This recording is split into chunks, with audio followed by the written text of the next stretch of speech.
नमस्कार मित्रांनो, स्वागत आहे तुमचं पुन्हा एकदा आपल्या एका नवीन व्हिडिओमध्ये। जसं मी तुम्हाला कालच्या व्हिडिओमध्ये बोललो की आज आपल्याला बरंच काही फिरायचं आहे, त्याचीच सुरुवात होते। पण बरेच उशीर झालेला आहे, 2 वाजत आले आहेत आणि आता निघालो आपण घरातून।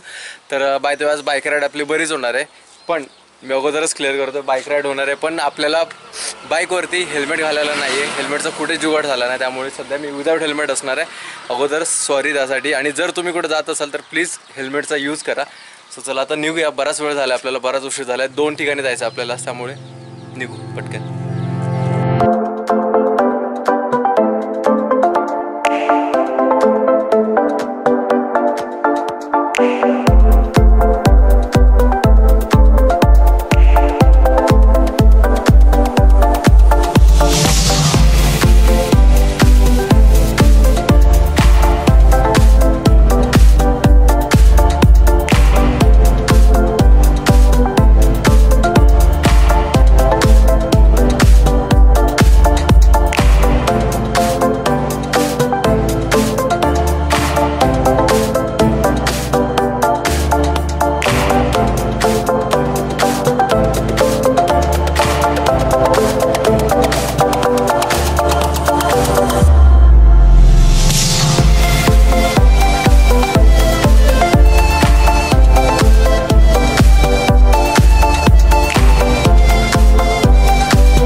जे ओढा आहे ना, त्या ओढ्याचा उगम इथून झाला आहे। हे जे पाणी आहे ते डायरेक्ट आपल्या ओढ्याला मिळते। आम्ही आपल्या गावातून जवळजवळ एक 10 ते 12 किलोमीटर वरती आलो आहे, जस्ट बघण्यासाठी की आपल्या ओढ्याचा उगम कुठं झालेला। आणि त्यासोबतच इथे तारकेश्वराचं एक फेमस मंदिर होतं, ते पण बघितलं। आणि आता आपण जाणार आहे रिव्हर्स वॉटरफॉलला। सो बराच वेळ झाला, 2:45 वाजलेत आणि त्यानंतर आपल्याला जायचं होतं धरणावरती। सो एवढ्या शॉर्ट टाईम पिरियडमध्ये आपल्याला बरंच काही कव्हर करायचं। सो चला निघूया आता।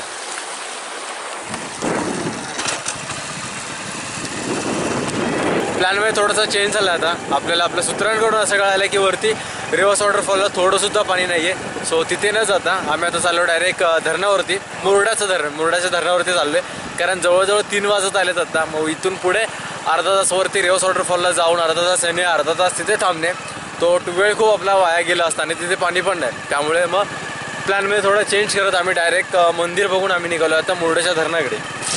चलो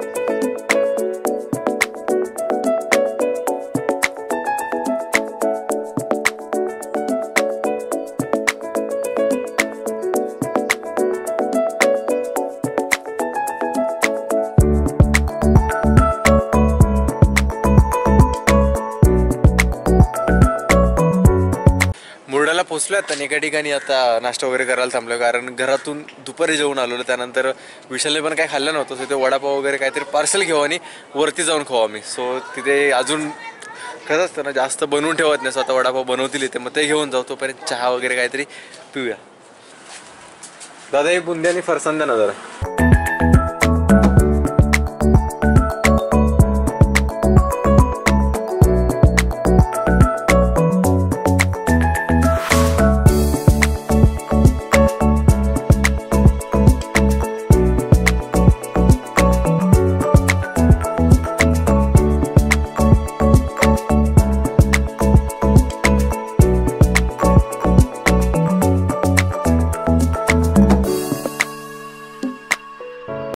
तर आलोय आपल्या पाठीवर बघताय मुरुडचं धरण.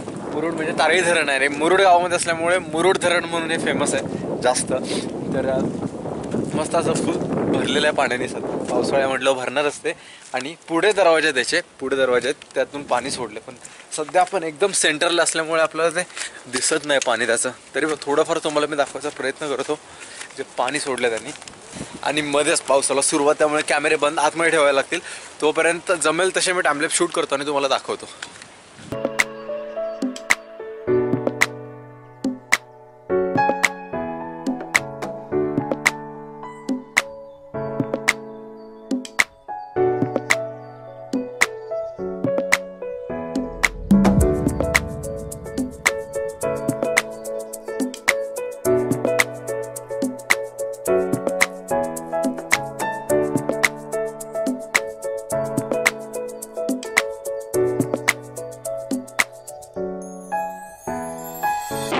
तर ते पाऊस चालू झाला तर त्यामुळे इथे जास्त वेळ नाही थांबत आहे आपण, कारण शूट पण करायला नाही भेटत आहे. तर इथून आपण जाणार आहे रामगडला. ॲक्च्युली सीन काय झालं आहे, मी काल जसं ब्लॉगमध्ये बोललो की रिव्हर्स वॉटरफॉल बघायला भेटेल, हे डॅम बघायला भेटेल. पण पावसाने साथ नाही दिली. वरती रिव्हर्स वॉटरफॉलला पाणी नाही आहे आणि इथे पाऊस आहे. त्यामुळे प्लॅन जो केला तो सक्सेसफुल नाही झाला असं वाटायला लागले. पण काय नाही, आम्ही एन्जॉय करतो, मस्त बाईक राईड फिरतोय मस्त एकदम. चला आता रामगडला जाऊ आपण.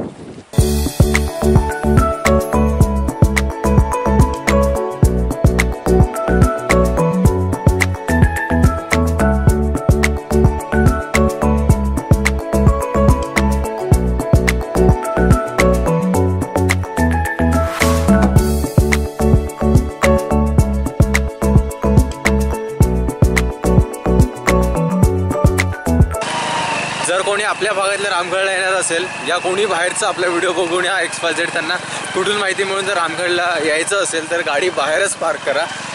बाईक येऊ शकते पण 4 व्हीलर वगैरे तुम्ही बाहेरच पार्क करा, कारण रस्ता कळाला असेल तुम्हाला. बाहेरच पार्क करा.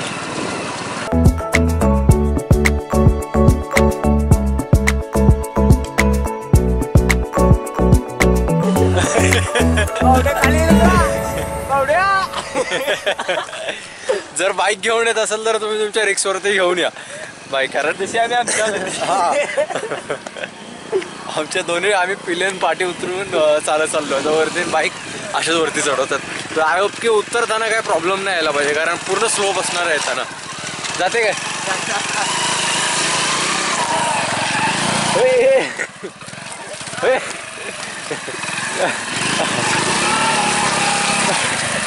तू आलाय कधी विक्रममध्ये?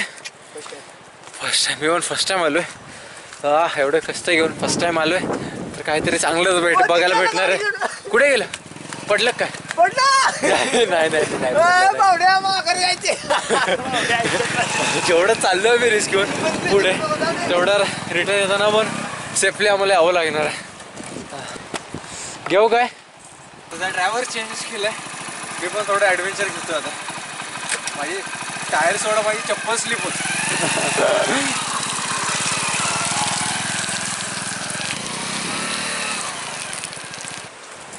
तर गाडी आता पाठीमागे पार्क करून निघालो आहे. मी जास्त रिस्क नाही घेत आहे, कारण जेवढा मी बाईक वरती घेऊन जाऊ ना तेवढंच उतरताना सुद्धा रिस्क असणार आहे. त्यामुळे बाईक एका ठिकाणी लावल्यात आणि चालत वरती चाललोय. बाय तो खरंच डेंजर रोड होता. डेंजर ॲक्च्युली पाय भरला स्टिकला. आणि ॲक्च्युली काय आहे ना, पाऊस तर कंटिन्यू पडतोय आणि पाऊस कंटिन्यू असल्यामुळे चिखल झाला आणि चिखलामध्ये टायर स्लिप होतोय. टायर ग्रिप नाही पकडत आहे. बाईक एकदम नागिन डान्स करत होते. आपला नागिन डान्स कंट्रोलच्या बाहेर जात होते. बघूया अजून किती लांब आहे. बरेच दिवस झाले ट्रेक नाही केला त्यामुळे दम लागतो जरा. हे दिसतं एवढं सुंदर पण तिथं पोचणं खूप कठीण आहे. जिथे आपण पुरी भाजी खायला जातो ना तो आपण यांच्या इथे पुरी भाजी खायला जातो सकाळी. मस्त असते पुरी भाजी. काय आलं? दम भरलाय का खूप? हा. किती वर अजून? किती वर आहे की अजून खूप? ठीक आहे.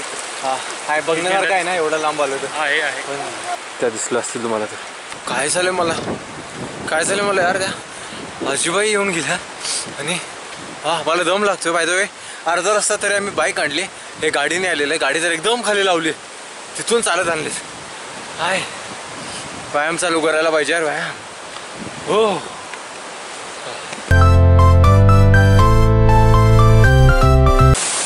काय बोलू यार, एवढं चालत वरती आलो पण त्या कशाचा चीज झाला असं वाटायला लागलं. एवढी मस्त लोकेशन आहे ते, एक नंबर धबधबा. आणि या धबधबाच्या आतमध्ये गुहा आहे, त्या आता गुहेमध्ये जाऊया आपण. तोपर्यंत तुम्ही टाइमलेसची मजा घ्या.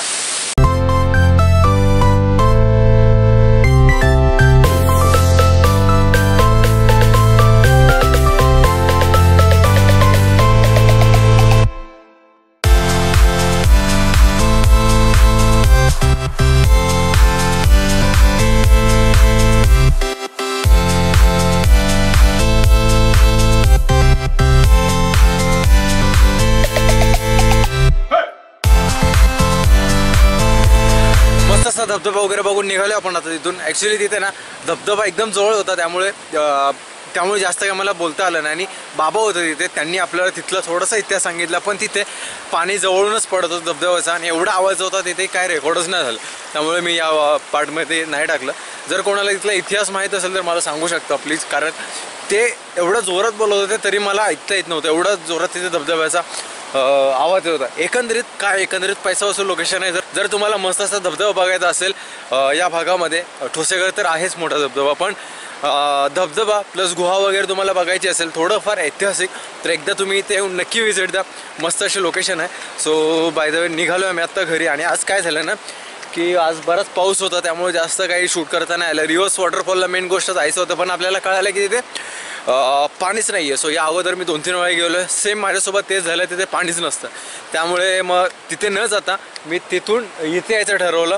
सो तो निर्णय आपला खरंच बेस्ट होता. मस्त नेत्रसुख जे बोलतात ना, ते इथे मी घेतलेलं. तर माहीत नाही कॅमेराने किती चांगल्या प्रकारे ते कॅप्चर केले. तुम्हालाही खरं मस्त असं धबधबा प्लस अशी गुहा वगैरे, थोडीशी ट्रेक, धबधबा, गुहा वगैरे बघायचं असेल तर एकदा इथे नक्की विजिट द्या. पाहिजे किती दमलो मी बोलून उतरून. चलो आता डायरेक्ट घरी गेल्यावरतीच भेटूयात. फायनली पोचलो घरी. आत्ता 6:45 वाजलेत आणि 6:45 वाजता फायनली कसा बसा आजचा दिवस भरून घरी पोचलो आहे. आणि आज मी खरंच खूप खुश आहे, कारण मी जे टार्गेट सेट केलेलं आहे ते पूर्णपणे कंप्लीट केलेलं आहे. 3 दिवस 3 व्हिडिओ आपले आलेले आहेत. खरं तर कसं होतं ना, खरं तर मला बघायचं होतं की मी हे करू शकतो की नाही, आणि मी ते केलं आहे. आणि या कंडिशनमध्ये केलं आहे. मी तुम्हाला थोडक्यात ती कंडिशन एक्सप्लेन करतो. घरी कम्प्युटर आहे, नेट आहे, काही प्रॉब्लेम नाही त्याचा. पण कोणत्या कंडिशनमध्ये हे मी तुम्हाला सांगतो. घरी PC आहे, तो 2 GB रॅमचा आहे आणि ड्युअल कोर आहे आय थिंक. तर त्यावरती कंप्लीट व्हिडिओ एडिट करणं किती टफ आहे हे व्हिडिओ जे एडिट करतात ते समजू शकतील नक्कीच. त्यासोबतच इंटरनेट कसं आहे, जर तुम्हाला व्हिडिओ अपलोड करायचा असेल ना, तर नेट आहे पण ते घरी नाही आहे. मोबाईलवरती मे बी कधी 2G या कधी 4G पकडतं. त्यासाठी घरातून बाहेर यावं लागतं. तर रात्री व्हिडिओ एडिट करून सकाळी लवकर उठून मग तो मोबाईलमधून अपलोड करावा लागतो. मग सकाळी उठून 1-1.5 तास असं बाहेर फिरावं लागतं, कारण 700-800 MBचा नॉर्मली व्हिडिओ होतो 10 मिनिटाचा. सो या कंडिशनमध्ये मी हे 3 व्हिडिओ अपलोड केलेत आणि खरंच मला तर अभिमान वाटतो की मी ते कंप्लीट करू शकलो.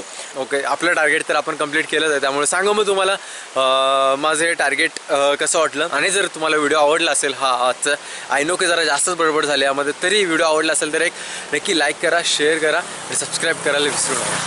बाय. फायनली माझं ते टार्गेट कंप्लीट झाले आणि 3 दिवस आपले कंटिन्यू 3 व्हिडिओ आलेत. आता माहीत नाही आता आपला उद्या व्हिडिओ येईल की नाही, माहीत नाही.